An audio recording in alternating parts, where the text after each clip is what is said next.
Hello, everybody. Good, great Sunday morning.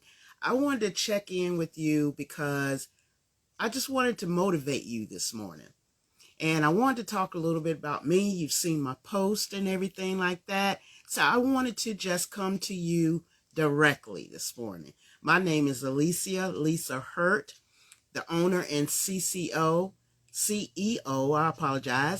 of HURTNPOET LC, Elevation Resiliency Coaching. So basically what that's about, it's about emotional intelligence and resiliency and how that can create and boost and improve resiliency and be able to sustain that, right? I bring you an innate passion for people with over 30 years of a practical experience. And with that, by the time I'm done, just give me the opportunity. And by the time I'm done, you will be able to foster empathy, and you will also be able to cultivate a culture full of resiliency and sustainability. So I want to tell you today, all right? I'm going to give you little tips and everything on resiliency, because let's face it, resiliency has been a buzzword lately, right? Especially since probably 2020, right?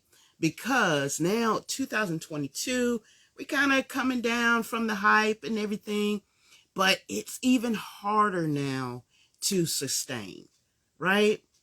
We're trying to pick things back up. We're trying to revisit our original why, revisit our initial success. So what I want to do, I want to give you a few tips on what resiliency is all about.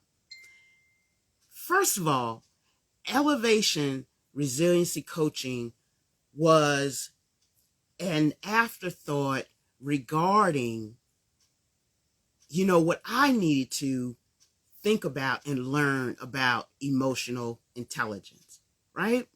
We all are human. We go through our things. I have been a leader. I've been an executive. I've been a direct care worker. I've been all of those. I have a background in therapy. I also have a background in coaching. And let me tell you this. The difference in therapy and coaching, therapy usually focuses on the past, right? And helping you get to your present.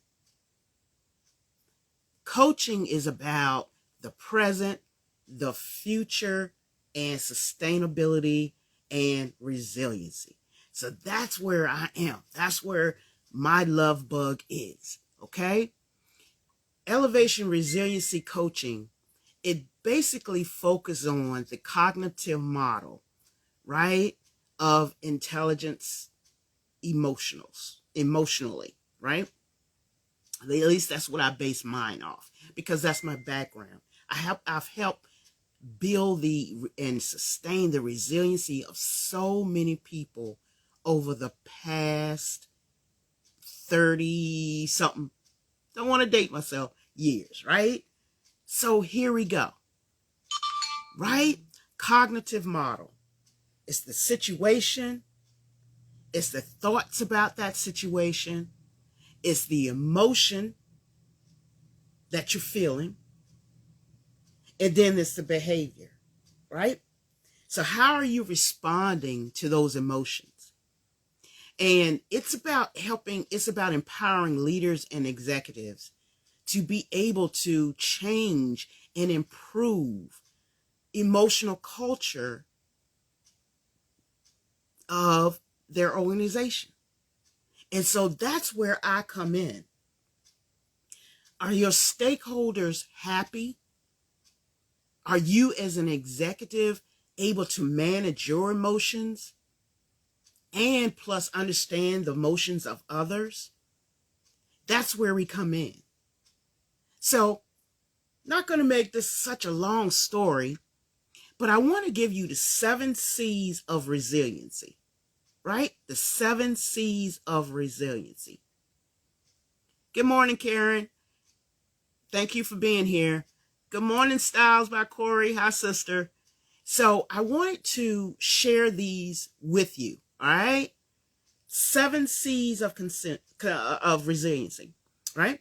The first one is control, competence, confidence, connection, character, and contribution. Now, if you didn't catch all of those, just come back. I don't want to keep you all too long this morning, but just come back and connect with me, and let's talk about them more deeper. But it is so important for executives and leaders to be resilient in order to establish or reestablish and sustain a healthy emotional culture in that workplace. It is so vital in order for your company, your organization to sustain. You know, since, like I mentioned, since 2020 especially, but let me say this, even prior to 2020, people been internalizing so much, and people have been struggling in silence, right? But in 2020, we saw a rise in, you know, these difficult times, toxic stress. And stress caused from what was happening in society. Now it's time to rebuild. And that's where I come in. I want to help your organizations, your executives, your organization bounce back. And I'll give you so many solutions to do that. Things like protective factors. Do you know what they are? Do you know what your protective factors are? Do you know what your agency's protective factors are? Right? Then you got this thing called colorology. Colorology. That's how that's pronounced. But it's basically color psychology, which is so interesting to me. Emotional intelligence is about a lot. It encompasses a lot. But I'm here to break it down for you.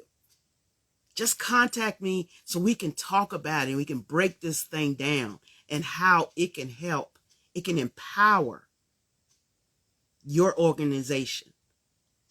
You know, resiliency is a way of life. It's just not that buzzword that you are hearing. It is great to be resilient in any organization and in any situation and personally in your personal life. But I tell you, that thing will help you if you are an executive with the responsibility of leading people who are not happy, leading people who are not healthy, physically or emotionally or mentally. Are you capable of managing that? You are skillfully born. You are innately built to be a leader. But if you don't understand are you emotionally intelligent? If you're not, you need a little training in it, and it's okay. Because even after serving people for 30 years, I had to get the training, which I've been doing it, and I've been helping other people be resilient. But I forgot forgot to manifest my own resilience. I forgot to manifest my own emotional intelligence. So my purpose, my mission is to reach back and elevate you forward using emotional intelligence. It's like building a muscle. Resilience muscle. You know, you do that physically in some form or fashion. So why not do it emotionally and mentally? That's important to your life. Emotional, mental, and physical. And it adds age. It adds wisdom. It's so important. You don't have to have a mental illness. Let me give you this disclaimer. You don't have to have a mental illness to have a hard time with emotional intelligence.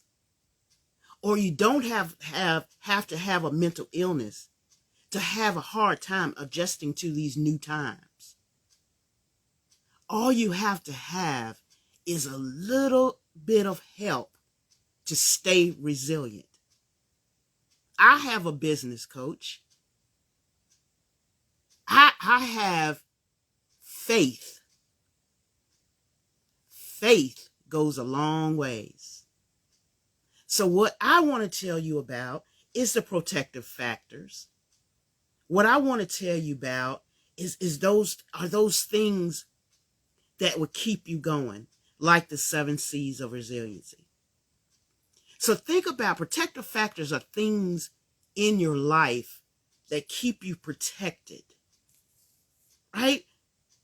And if you connect with me, I'll talk to you about and talk to your organization about what are those protective factors that you can help as an executive, that you can render your stakeholders to make sure they're protected emotionally.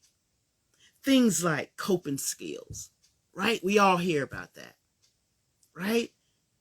So let me talk to you about those things. I've given you the 7 C's of resiliency. But what my coaching does is give you the solutions to be able to flex those resiliency factors, flexors. But I'm out of here. I'm not going to keep you much longer, but just know I am here for you. I'm backing for you. I wish you and your organization the best. And it's hard times out here, y'all. Just need a little help. Just remember, when you do your budget, or when you look into how you can get your business, your organization back on track, think about resiliency training. It would make the difference in your organization's culture and your emotional culture on the job. My name is Aleasia, Lisa Hurt. I appreciate you all joining me. I hope you all have a great Sunday and be blessed. Remember, it's about respond, recover, and be resilient. Have a great day. Bless you. Thank you.